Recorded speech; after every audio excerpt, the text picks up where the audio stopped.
Pasar modal memiliki peranan yang penting terhadap perekonomian suatu negara karena pasar modal menjalankan dua fungsi, yaitu fungsi ekonomi dan fungsi keuangan.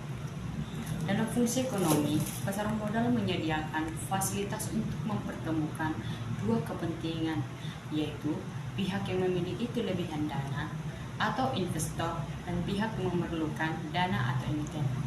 Pasar modal dalam arti sempit adalah suatu tempat dalam pengertian fisik yang terorganisasi tempat efek-efek diperdagangkan yang disebut bursa efek.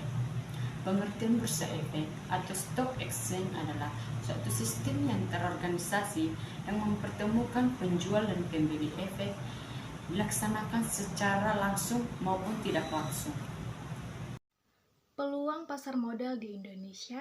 Untuk meningkatkan kinerja pasar modal di Indonesia secara berkesinambungan, para pemangku kebijakan sudah seharusnya memanfaatkan peluang yang ada pada perekonomian Indonesia. Salah satu peluang yang perlu dimanfaatkan oleh para pemangku, golongan kelas menengah di atas, pertumbuhan populasi kelas menengah di Indonesia relatif tinggi. Manfaat pasar modal bagi emiten. 1. Jumlah dana dapat dihimpun berjumlah besar. 2. Dana tersebut dapat menerima sekaligus pada pasar perdana selesai. 3. Tidak ada confinement sehingga manajemen dapat lebih bebas dalam pengelola dana dan perusahaan. 4. Solvabilitas perusahaan tinggi sehingga memperbaiki citra perusahaan. 5. Ketergantungan emiten terhadap bank menjadi lebih kecil. Manfaat pasar modal bagi investor. 1. Nilai investasi berkembang. Mengikuti pertumbuhan ekonomi, peningkatan tersebut tercermin pada peningkatan harga saham. 2. Memperoleh dividen bagi mereka yang memiliki atau memegang saham dan bunga yang mengambang bagi pemegang obligasi. 3. Dapat sekaligus melakukan investasi dalam beberapa instrumen yang mengurangi risiko. Produk-produk pasar modal yang ditawarkan investor. 1. Reksadana. 2. Saham. 3. Saham preferen.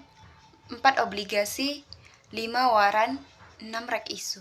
Di sini saya akan menjelaskan fungsi pasar modal. Yang pertama sebagai sarana penambah modal bagi usaha, yang kedua sebagai sarana pemerataan pendapatan, yang ketiga sebagai sarana penciptaan tenaga kerja, yang keempat sebagai sarana peningkatan kapasitas produksi, yang kelima sebagai sarana peningkatan pendapatan negara, dan yang terakhir sebagai indikator perekonomian negara. Tantangan pasar modal di Indonesia. Yang pertama masih minimnya investor domestik, yang kedua jumlah emiten di Bursa Efek Indonesia yang memiliki kinerja bagus masih relatif sedikit, yang ketiga produk investasi pasar modal masih terbatas, yang keempat sistem aturan yang belum sinkron, dan yang terakhir masih banyak jebakan emiten gorengan. Kesimpulan, pasar modal Indonesia dalam perjalanannya mengalami beberapa kali guncangan yang hebat. Namun dengan semakin membaiknya kondisi makroekonomi Indonesia, maka krisis tersebut dapat dilalui.